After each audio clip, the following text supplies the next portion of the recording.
নির্বাচনের প্রচারে হরিহরপাড়া তৃণমূল কংগ্রেস কার্যালয়ে দলীয় কর্মী সভা করলেন মুর্শিদাবাদ লোকসভা কেন্দ্রের তৃণমূল প্রার্থী আবু তাহের খান।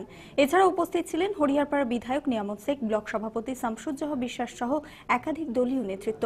এদিনের দলীয় কর্মী সভায় তৃণমূল কর্মী ও সমর্থকদের উপস্থিতি ছিল চোখে পড়ার মতো।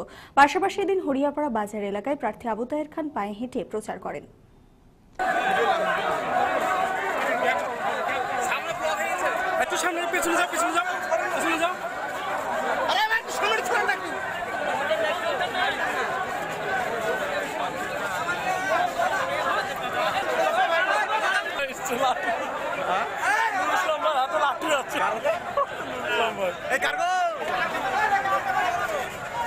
আর হিমালয় ছবি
বিরুদ্ধে আমাদের লড়াই, আর একদিকে উন্নয়ন, একদিকে বাংলায় যে সাম্প্রদায়িক যেভাবে গোটা ভারতবর্ষে একটা সাম্প্রদায়িকতার বিষ ছড়াচ্ছে এবং বিজেপি নামক শক্তি যেভাবে ভারতবর্ষে হিন্দু মুসলমানের মধ্যে দাঙ্গা বাঁধিয়ে দেওয়ার চেষ্টা করছে, এর বিরুদ্ধে আমাদের বাংলার নেত্রী মমতা ব্যানার্জি লড়াই করছে।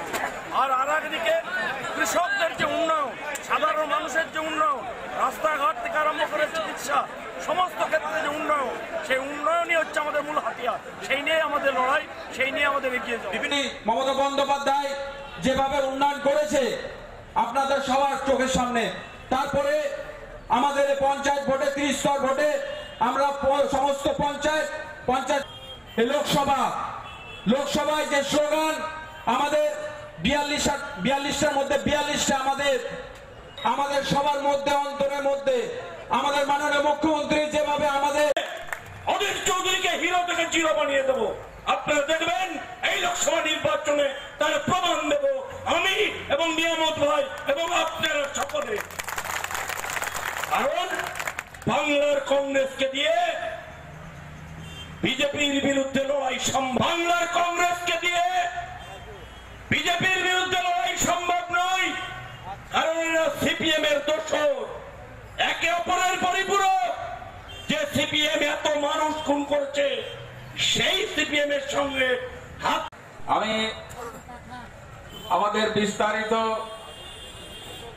আলোচনা যেটা আমাদের মোহাম্মদ আলী আমাদের 23 এপ্রিলে যে আমাদের নির্বাচন, সেই লোকসভা নির্বাচনে আমাদের যে প্রার্থী, সেই প্রার্থীকে ভোট দেওয়ার জন্য আমাদের সব থেকে গুরুত্বপূর্ণ দায়িত্ব। এই দায়িত্ব আমাদের সকলে। আমি আমার হরিহরপাড়া কেন্দ্রের আমার 12টা হিন্দু মুসলিমের মধ্যে ভাগাভাগির বক্তব্যকে আমি বলছি, আজকে আপনারা যারা ঠিক করেছেন সেই বিজেপির ক্যান্ডিডেট দেব না, আমরা ভোট দিব না। কারণ যার নাম ঘোষণা হয়েছে দিনে রাতে জামা পাল্টায়। কংগ্রেস ছেড়ে দিয়ে ছুটে আসলো তৃণমূলে।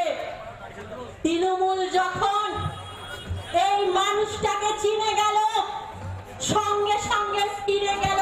আজকে আবার বিজেপি থেকে প্রার্থী হয়েছে। প্রশ্ন করুন তাকে, কেন এই ভারতবর্ষের মাটিতে মুসলিমরা মাথা উঁচু করে থাকতে পারে? আপনারা দেখছেন টিভি 24 বাংলা। টিভি 24 বাংলার সমস্ত খবরের আপডেট পেতে ইউটিউবে সাবস্ক্রাইব করুন টিভি 24 বাংলা চ্যানেলটিকে এবং সাবস্ক্রাইবের পর অবশ্যই বেল আইকনটি একবার ক্লিক করুন। কমেন্টস আর শেয়ার করতে ভুলবেন না। টিভি 24